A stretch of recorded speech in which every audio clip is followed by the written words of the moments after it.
بسم الله الرحمن الرحيم رب اشرح لي صدري ويسر لي ربي زدني علما سبحانك لا علم الا ما علمتني.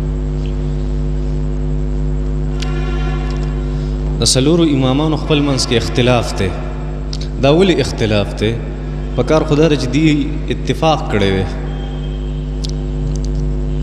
دا مشوره به دې ورکړې وه که نه چې اتفاق یې کړی وی. ګوره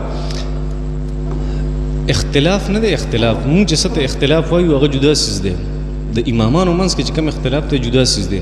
مونږ اختلاف دې ته وایو چې بس بل د ګریوان نه ونیسه او د بل بېعزتي وکړه او په بل باندې خپله خبره د پاسه کړه، دې ته مونږ اختلاف وایو. حالانکه د امامانو اختلاف داسې نه دی.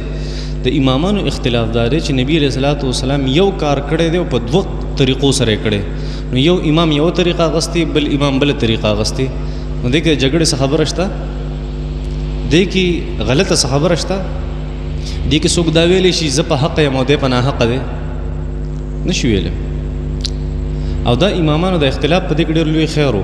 هغه خیر دا چې د نبي علیه الصلاۃ والسلام فرض که په یو عمل کې یو څو طریقې دي.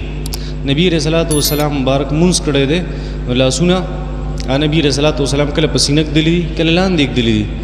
نو که اوس یو سړي دا ووي چې صرف دا ټول اتفاق پکار دی، یې د نوم نه لاندې ږدي یې په سینه ږدي، نو نبی علیه الصلاۃ والسلام هغه نورې اداګانې به پاتې شي او ضایع به شي.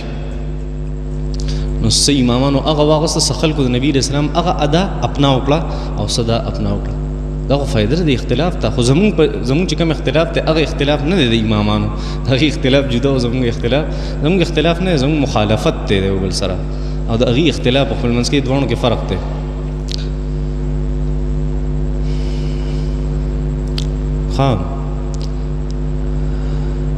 د قرآن مجید پاڼې وي زړې شوي وي، هغه موږ نیر ته وغورځولې. نو چا وي چې دا ګناه ده. نه ګناه نه ده، ښه کار مو کړی، سوځولې نه دي په کار. شوافع وایي، شوافع هغې وایي چې ښه خبره دا ده چې دا اوبو ته وغورځولی شي.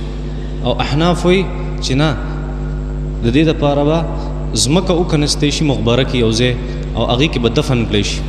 دا د دې طریقه ده.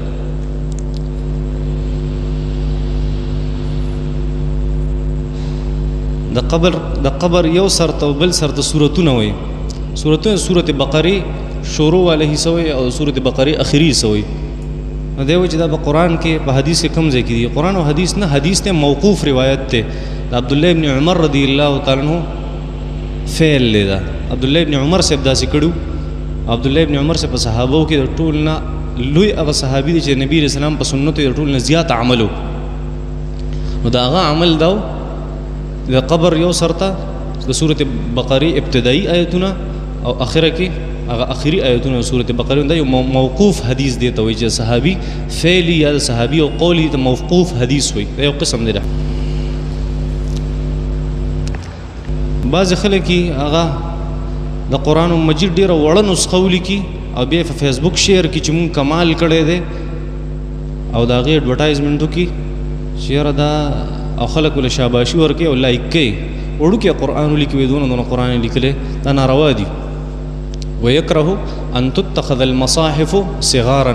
امام سیوطي رحمت الله علیه الاتقان کې لیکلي چې دا ناروا ده دا طریقه چې سړی وړوکی قرآن ولیکي، مکروه دي. ښه په قرآن او په حدیث کې د جادو د ختمولو څه علاج شته. او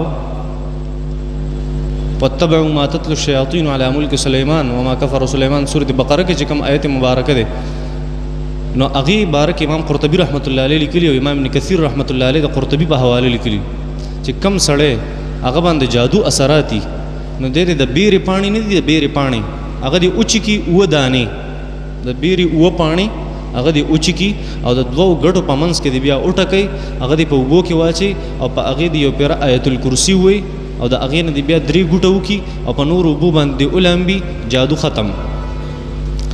او موطا امام مالک کی روایت ته نبی علیہ الصلوۃ والسلام ته یو صحابي راغی او نور صحابو ته بیا قصه کوله چې